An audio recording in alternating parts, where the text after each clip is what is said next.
And it came to be after this, that Absalom prepared a chariot and horses for himself, and 50 men to run before him.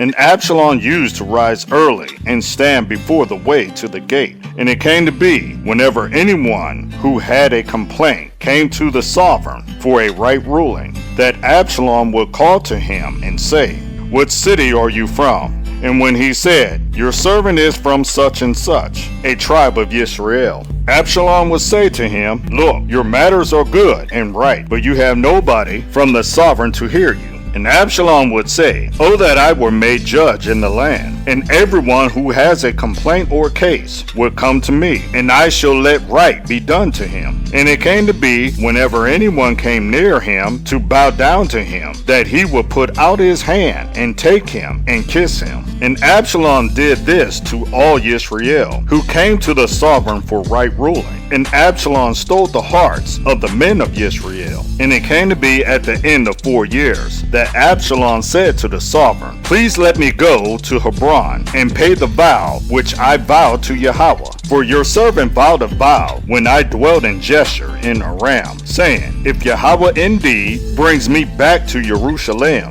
then I shall serve Yahweh." And the sovereign said to him, "Go in peace." And he rose up and went to Hebron. But Absalom sent spies throughout all the tribes of Israel, saying, "As soon as you hear the sound of the ram's horn, then you shall say, Absalom is sovereign in Hebron." And with Absalom went 200 men from Jerusalem, who were invited, and they went along unsuspectedly, and did not know the matter at all. And Absalom also sent for Ahithophel, the Gilonite, counselor of David, from his city, from Gilo, while he was bringing offerings. And it came to be that the conspiracy became strong, for the people with Absalom kept increasing. Then the messenger came to David, saying, "The hearts of the men of Israel are with Absalom." And David said to all the servants who were with him at Jerusalem, "Rise up and let us flee, for none of us shall escape from Absalom. Go in haste, lest he overtake us quickly and bring evil upon us,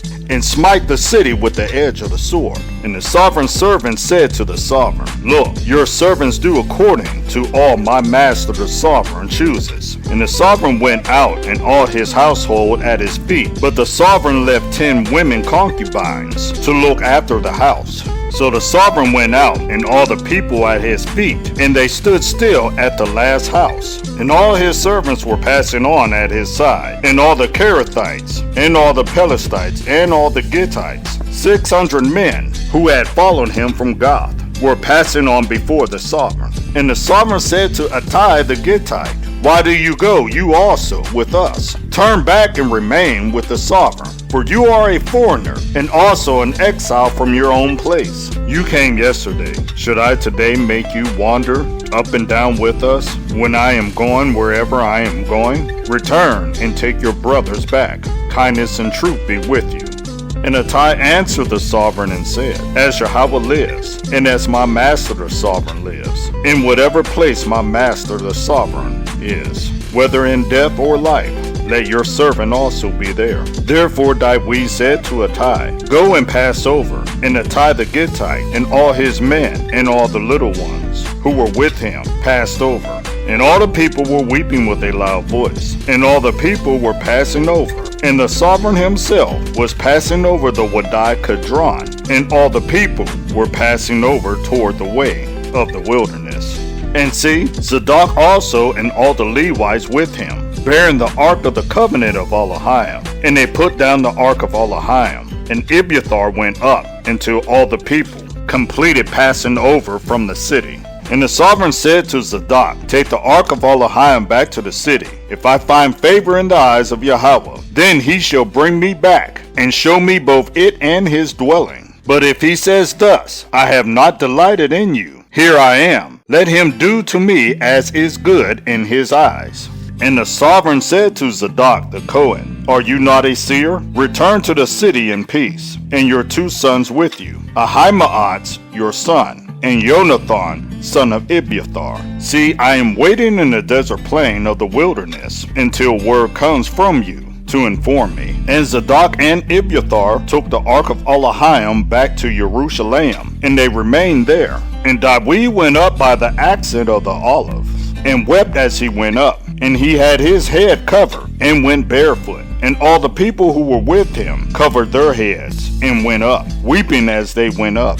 And David was informed, saying, Ahithophel is among the conspirators with Absalom. And David said, O Yahweh, I pray you, make the counsel of Ahithophel foolish.